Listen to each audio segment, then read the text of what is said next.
Bideo honetan ikusiko dugu geometriako azterketa ereduko 5. ariketa, zirkunferentziaren ariketa zelan ebazten da.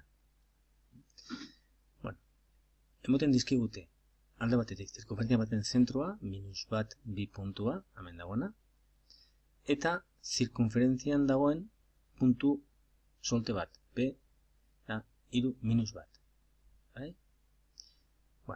Lehenengo da, kalkulatzea zirkunferentzia horren ekuazioa. Horrako galdera bat egiten digutenean, guk gure buruari egin behar dutagun galdera izan behar da, nik zer behar dut elementu horren ekuazioa idatzi ahal izateko. Kasu honetan, zirkunferentzia baten ekuazioa idatzi ahal izateko. Gogoratzen baduzu, idazteko behar dutena da bakarrik zentrua eta erradioa. Zentroa emon digute, beraz, erdia badaukat. Orain, kalkulatu behar dugu, moduren baten, zein dan erradioa. Eta erradioa kasu honetan izango da, zetik pera doan distantzia.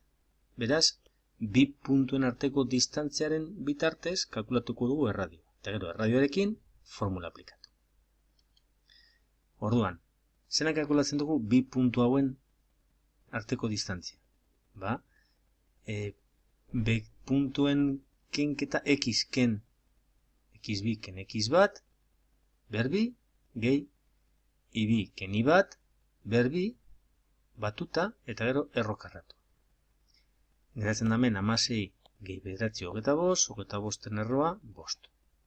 Orduan, ekuazioa izango da x ken zentroa, x ken -1 gehi 1 berbi gehi i ken zentroa, ken bi berbi, berdin, 25, oda, 5 berbi, erradioa berbi.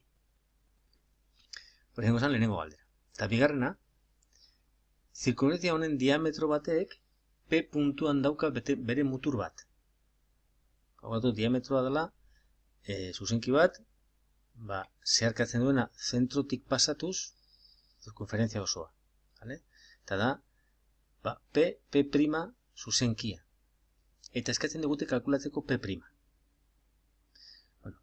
Ariketa honetan, guk kentzen badugu zirkunferentzia bertotik, eta geratzen bagarra bakarrik zuzenki honeaz, C puntua, zentrua, dago zuzenki honen erdian.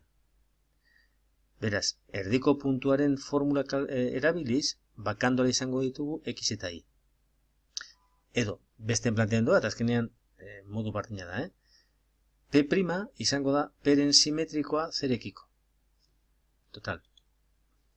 Zeran kalkulatzen dut hori? C -1, erdian dagoen puntua, izango da mutur bat x gehi beste muturra 3 zati bi. Eta bi, zentrua, izango da mutur bat i gehi -1 zati bi. Ametik bakanduz x eta y lortzen dugu P' puntua.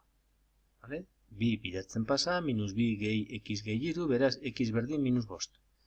Tamen, lau berdin iken bat, beraz i berdin 5. Beraz, P' puntua da -5.